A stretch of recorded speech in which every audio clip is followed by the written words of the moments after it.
bring some light to them. It's fascinating because there's going to be a kind of through line to most of the episodes of the show. And that through line is it can be both in quotation marks.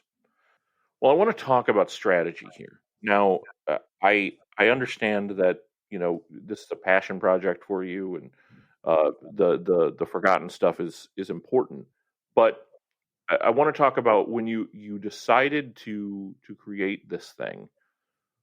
Why the stuff that's forgotten? Why go that direction and not, a more mainstream direction? Are you targeting certain individuals that are like you? Did you see a hole in the market?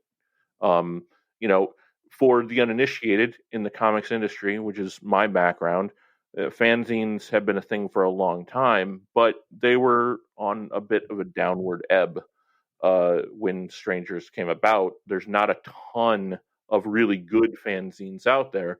So there is a bit of a hole in the market. But talk about your process in deciding, you know what, I'm going to do this. Did it all start with, you know what, I'm going to do this because I enjoy the idea of doing it? Or did it start with any particular monetary goal? Definitely no monetary goal. We're talking comics, so there's, that's a pipe dream. I think the biggest goal, like I said, I'd always wanted to do a fanzine. They were so popular in hardcore, and I'd always used to pick them up at shows. And I actually recently got my collection of old hardcore zines back, which I was really excited about. But it had always been an interest, with never the idea of how to do it. And like I said, I kind of waned out of music, and I wasn't really interested in it.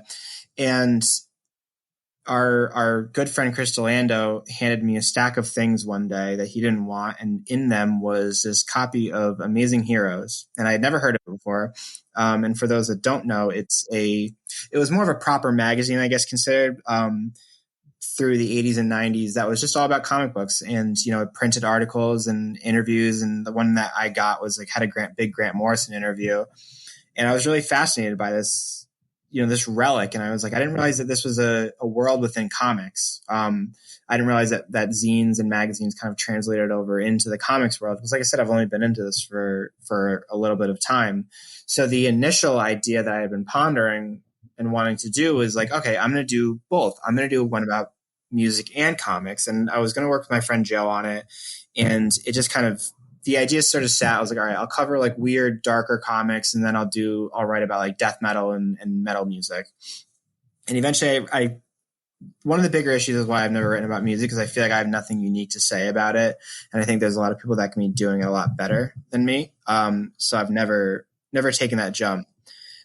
But then I discovered a zine called Bubbles. Bubbles has been around they're going on 2 years, actually. We have the same anniversary. And, he was the only one doing a fanzine right now. And he had been, his whole deal is he wanted to cover comics and manga. He was a big manga fan. And he had about 3 issues out by the time I discovered him. And I went to Comic Arts Brooklyn, and he was there tabling. I was really excited because I was able to grab a copy from him. And that was really a big inspiration in general. It was one, not only grabbing Bubbles and flipping through and be like, oh, this is what this could be. But then also Comic Arts Brooklyn is a very indie show. It's a lot of small press. And I was able to meet and see, a world of comics that I had not necessarily been familiar with. And I pretty much, with no exaggeration, I went home. I talked to my roommates, and I was like, I think I'm going to do this. And then I, went in my office for a little bit. I looked up, I picked up a Paul Kirchner book at CAB that year. And in the back of it was his email address. And I was like, I'm going to email this guy. I'm going to ask for an interview. And that was kind of really the beginning, was me saying you know what, if Bubbles can do it, why can't I? That was my final push. And I think almost 45 minutes later, he was like, yeah, that'd be great. I'd love to do an interview. And that was really it. I was like, all right, this is a magazine. So it all comes back here. If you're not picking it up, it all comes back to making the ask and just doing it, right? That's what I find the most fascinating is just how important action is.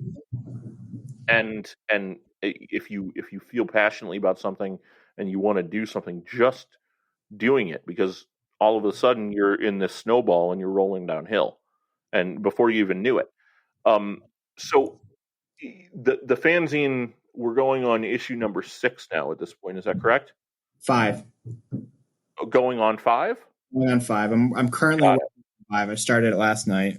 At least Okay. a fraction of it. Right. So we're going on issue 5. I want you to talk about the success that the fanzine has seen at comic shops so far, and the way word of mouth within the comic industry has benefited you in that way. I just a little bit of education.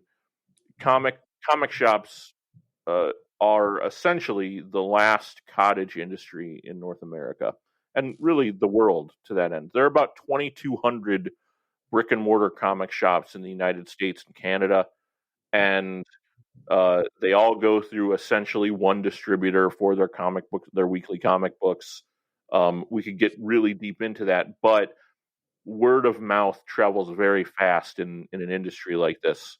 People who are like-minded all talk to each other. So talk about the process. You put yourself out there, you went into a couple of shops yourself and said, "Hey, would you like to do this?" And take it from there. What happened? I mean, even before that, I started Strangers. I printed 100 copies off, and like I said, it launched on Valentine's Day, and I think by the end of the second week, I had sold all 100 copies. And the first few batch were friends and some people I had engaged with on social media that were interested in it. But I think a lot of the initial interest and burst came from the fact that there was only Bubbles. For all intent and purposes, there was only Bubbles. And I kind of offered a different world. And this is no swipe at them, but I've had a few people tell me hey, I love Bubbles, but you're offering a side of comics that I really like. And Bubbles sits more on a side that's a little more academic. And I think Brian's just probably a lot smarter than I am and can write a little more educated on comics where I can't. So I just try to keep it fun, which people seem to be really attracted to.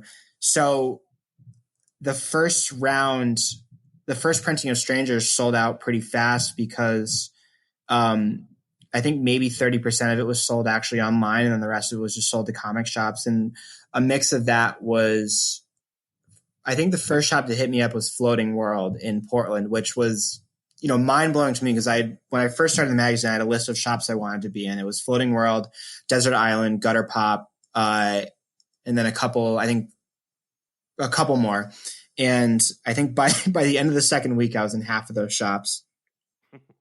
And, Floating World hit me up, and it was, that first wow, people are interested in this and the word's getting around. And then, I think they picked up 10 copies from me. And then I went to Desert Island a week later with a copy, and I filled out their little consignment form. They have a form that's hey, you can drop 1 copy off.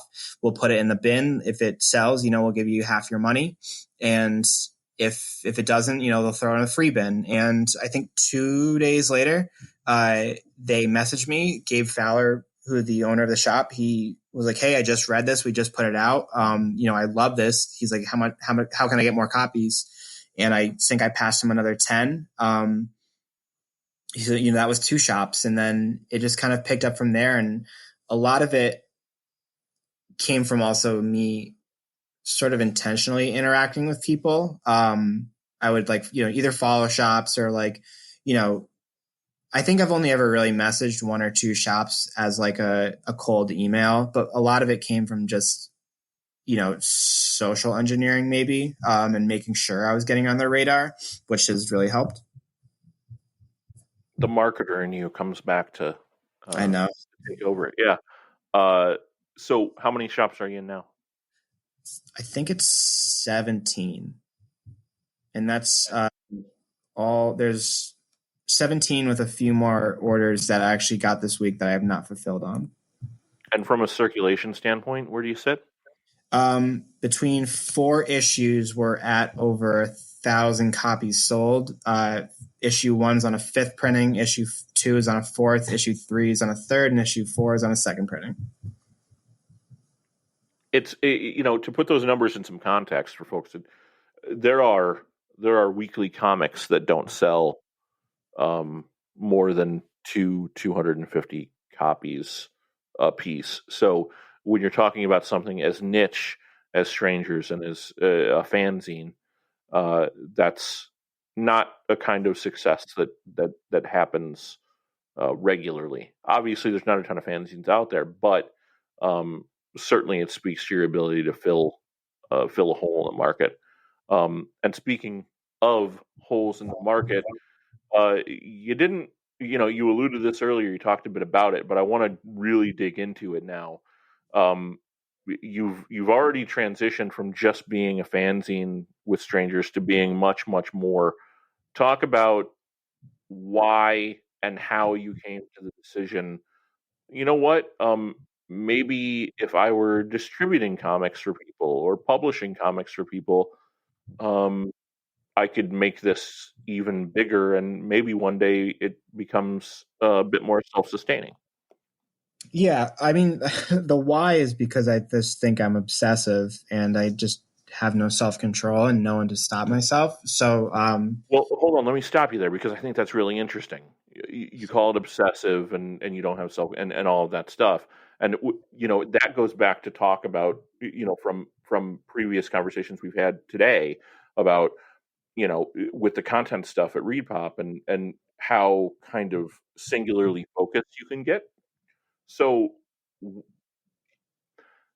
I'm sure there are pitfalls there, but let's not look at the pitfalls so much. Let's talk about the advantages to becoming a bit obsessive about the thing that you're really passionate about. Um, have you found more success, do you think, because you became obsessive about it? I think so. I mean, a lot of people, I call it probably being obsessive. I think a lot of people call it a strong work ethic. And, I appreciate that. That makes it more feel like a compliment and less like a need to go to therapy. So I think the obsession has helped a lot. And, if you're focusing on something most of your day and you have your priorities straight, you're probably going to be pretty successful with it. And especially if you kind of, have a good strategy in mind on how to grow it. And, like you said, I've gotten to this publishing and this distribution side of things because it was looking at the landscape of comics. And in this case, I was in the small press world, and it was kind of seeing where the gaps were. I became friends with some creators in the UK, that were doing work for me. Adam Falp and Tony Esmond, they do a book called Atomic Hercules. And I thought that book was great. And, another one, Jordan Berry Brown does a book called Cosmic Slop. And I really loved that book. And I picked them both up from England and Ireland. And, it was like $8 to buy it. And I was like, man, that kind of sucks. And it was like, I still bought it. But my thought kind of came, I was like, how many people didn't buy this book because of the hindrance of not wanting to pay almost more for shipping than it was for the book? So I shot them an email, or actually shot them in like a DM on Instagram. I was like, hey, what if I carried that book for you in the US? And I was like, we could split, I'll take a small amount. I think I offered them like $1 per issue. And I was like, I'll sell the book for you. I was like, you'll get it in more people's hands because, shipping within the States is a fraction of the cost. And they'll get it a lot faster because they're not waiting for it to go over, an entire ocean. And I had already had a good rapport with Adam because he does a serialized comic in Strangers. So it was, he was already like, okay, yeah, I'll send you some books. And that's really how it started. It was just me being like, let me try this out for you. Actually, he had just done a Kickstarter too. And I was like, send me all the packages for Kickstarter. I was like, I'll send them out for you at a fraction of the cost. And it really kept from there. And I think a lot of it came from my understanding of curating talent or curating the books that I would choose because, I had picked up those copies of Atomic Hercules and they sold out within the day. And it was sort of that aha moment of like, it was my first realization that my readers trusted that like the books I'm going to serve them are of their interest. And I've just kind of kept it going from there. And And that was kind of the same with publishing. Was like